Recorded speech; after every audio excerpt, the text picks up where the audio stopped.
What's going on, guys? It's Oliver and Dorian, and we're Boradside, and you're listening to Rhino Radio. Cheers.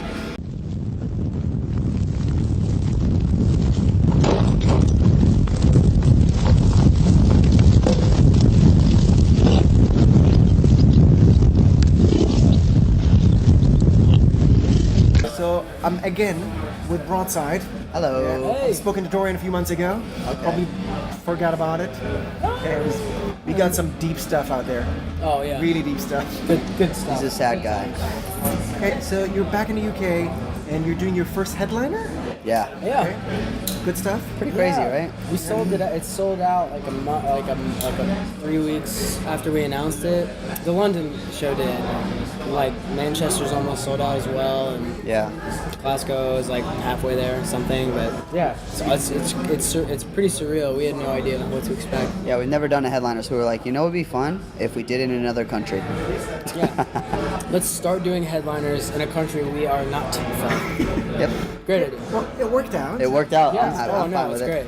great. And something that's, I don't know if not working out is the definition, but Warped Tour is ending this year. Yeah. So you've done Slam Dunk, you've done Warped Tour, the two have been compared.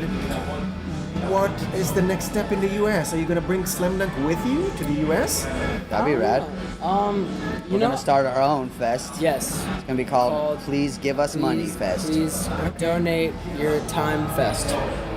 Don't Both it- are very catchy. You think I can so? definitely see them Well, going yeah. on bumpers. Please give us your money fest. Yeah, Forbes magazine said no already. We're working on Still investors. waiting to hear back. Are you guys rich by chance? Because you want to invest in? Not that I'm aware of. Oh well, I mean, if I'm you still find checking, out, let still me know. waiting for the statement to Waiting come for the back. check. Yeah, no, I got you. Yeah. But seriously, what's going to happen in the US? Because Warped Tour was so massive in the US. Yeah.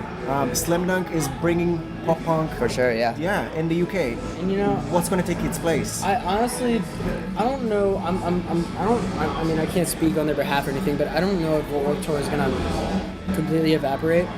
Yeah. I have a feeling they might start doing close proximity fests. That's what I'm thinking. I think know? it's going to be like Slam Dunk. smaller but more Right. impactful moments as Like- opposed to a summer-long thing. Slam Dunk is massive, and it's part of the reason it's massive is that it's like the build up for it is great, and then it's 3 days. Yeah, And 3 that's- days, and that's it. That's why Bonnaroo, Lollapalooza, Self-Help, like Reading and Leeds. Reading, like, all those things are so huge because it's like you have this window of time to go, like Coachella. It's very concentrated. Right. So if you do that with the fest, I feel like it allows people to be like, all right, I'm gonna get all my stuff ready for those 3 days We have or a whatever. feeling that might be why they're announcing it as like the last cross country. Yeah, tour. because they're saying Which the is last like, cross country. That still is an incredible thing to be a part of. To be Yeah. honest, like There's no band conversation backstage. Just bands saying, you know what, we're going to go indie and do our own version. No, yeah, I haven't heard Pretty anything like massive. that. That would be that could be sick though. that would be kind of sad. Planting a seed. All right. Oh, nice, dude. Well, we got to get a bus first. No, I'm just like- Let's get about some talk.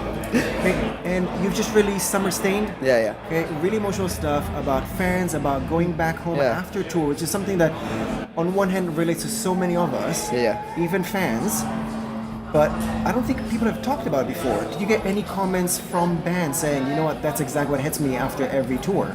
You know what? Sometimes, like, a lot of the inspiration comes from people just getting it. Like, that's the cool thing is it's like an unspoken vow that people get. Like, oh yeah, you know, when you go home and you're just like, yeah. Post-tour Or like, blues. yeah, post-tour blues is what we call them. But like, the last day of Warped or whatever, when you're talking to people and then you just have this like, oh, I'm so excited to shower, go make out with my girlfriend or whatever. But then you feel like, oh shit, I don't have anything to do. It's funny if you watch any band that's not married, you know, or like super successful, you see their like Instagram and like Twitter, you just see their engagements just so differently. On the internet, they'll be like hanging out with such and such today, and then like a week it'll be just be quiet after Warped Tour, and then they're like, unless they have a tour, that's the goal, is to just constantly fill your life with touring, because you become a ghost almost in this world. So what does help? Well, it depends on the person. I Honestly, suppose. yeah. Like I mean, it basically is just adapting to a new environment. You know, so like when you have the constant go all day, every day, especially fests like this where it's like you wake up, you get there real early, the day starts real early, and you go all day. You're given the food. Which, by the way, is amazing. But My- when you do that all day for like 2.5 months, and you come home to a dead stop by yourself, the transition for your mind and your body is weird. You're just like, I don't know. And you start making sporadic ass fucking decisions, and you go and you're just like, I need to get out of here. I'm gonna go visit a place in my hometown that I've never been before, kind of thing. But like honestly, just hanging out with friends and just like friends, catching reading, up with, like, yoga, friends, relatives. Planning the next tour. planning your next tour. Yeah. Looking at photos Basically, of Warped Tour. distractions until your body is like, you're home. Just shut up. It's kind of fun. Yeah. I went crazy after Warped Tour. That was a weird ass time. I remember walking through Disneyland being miserable. That's how I knew I was like, oh fuck, I'm sad. I'm depressed. I was walking around with my girlfriend. I was just like, I just want to be home. I don't want to deal with these people. And I love Disneyland. Everybody does. It's the I know. happiest place on earth, right? Not that day. Not that day. No amount of pretzels made me happy that day. Not even Turkey leg.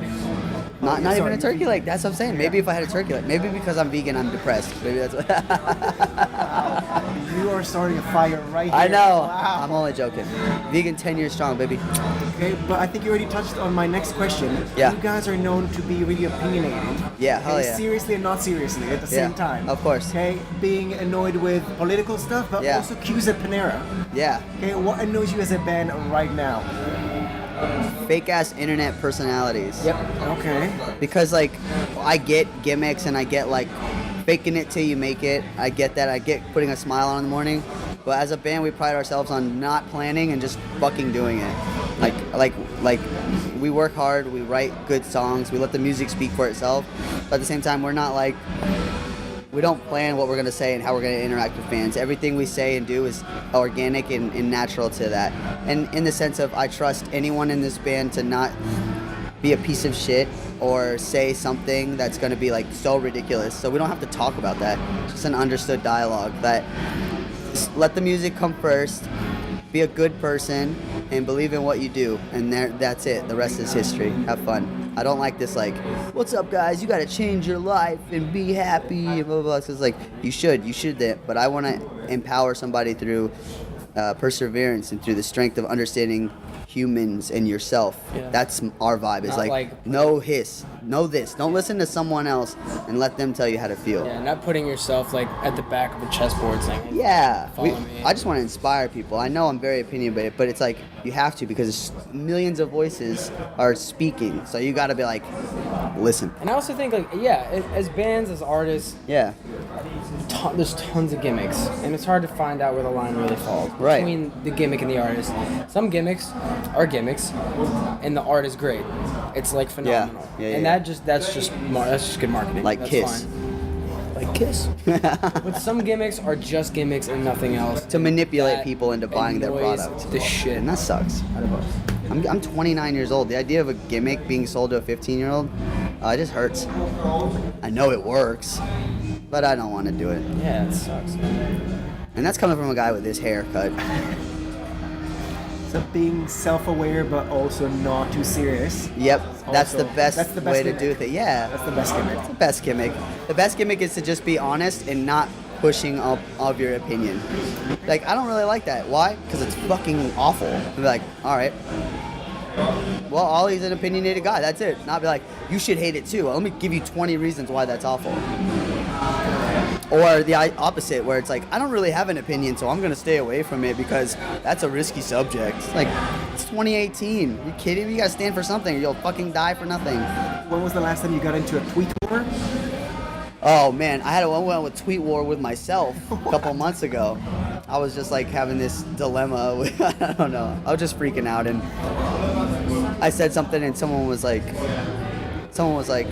"Oh, Ollie, don't forget who made you," because I have like a solo thing, right? And I was just kind of like, first of all, I have always put my fans first, always. You have no right to say that about me. And then other people started, oh, Ollie, and then I deleted it because I was like, that's not what I was going for. And I quickly realized that's not me on the internet. I can't respond in that matter. I can't be mean on the internet. I can't be mean in real life. But it wasn't even mean. I was just defending myself. But I was like, you know what? Shh. So then I was on this rant of like, the same shit essentially. But I will never do that again. I don't know if Dorian's ever been in Tweet War. He's kind of low key. I don't like the internet that much. Yeah. Like, I'll post things because it's cool and fun and memories are great. But I don't really give a shit. And I like not giving a Hot shit. photos of himself. Yeah. Pictures of yourself or yeah, cats? just- or... oh, by the way, this is what I look like. Just in case I'm you still forgot. alive. Yeah. Okay, But that's your gimmick. Yeah. that's my I'm gimmick. alive. My gimmick is I don't give a shit about Here, anything. but not here. But here's me, just in case. Just in case someone gives a shit about me, I'm here. Hey guys, Broadside, what's next? We're actually Yeah. writing. Headliners. We had headliners coming up. We are writing, actually. We're writing our 3rd album right now. It's Yeah. gonna be the best goddamn rock and roll album you've ever heard. Just kidding. It is. 2018, 2019? Always gotta figure that Maybe, part out, man. Yeah. Hopefully there's- ASAP, though. There's some cue marks around that. But, Yeah. That's questions for all you people out We there. have a couple of songs and stuff like already kind of done. Yeah. We're pretty stoked. Yeah. So this, gonna go home, write some more, and then Warped Tour. And we're just gonna end out the summer with that. Yep. So And then we have some stuff lining up in the fall in the States, and then Yeah. we'll see what happens. You guys, anything else you want to add to fans and listeners? thank you very much Thank you. for listening to us Please. and for buying our records Yes. or for stealing our records. Either way, thank you for listening. Keep an eye out for the new singles in the future. And the news. That's right. Far future. Maybe not that far. I don't know. A good friend is a friend who takes candy from someone and puts it in their pocket To save. to give to your friend when you can't even eat that. Remember that, kids. Cheers. That's the definition. Okay, Broadside guys, thank you very much. Thank you, man. Appreciate it, brother.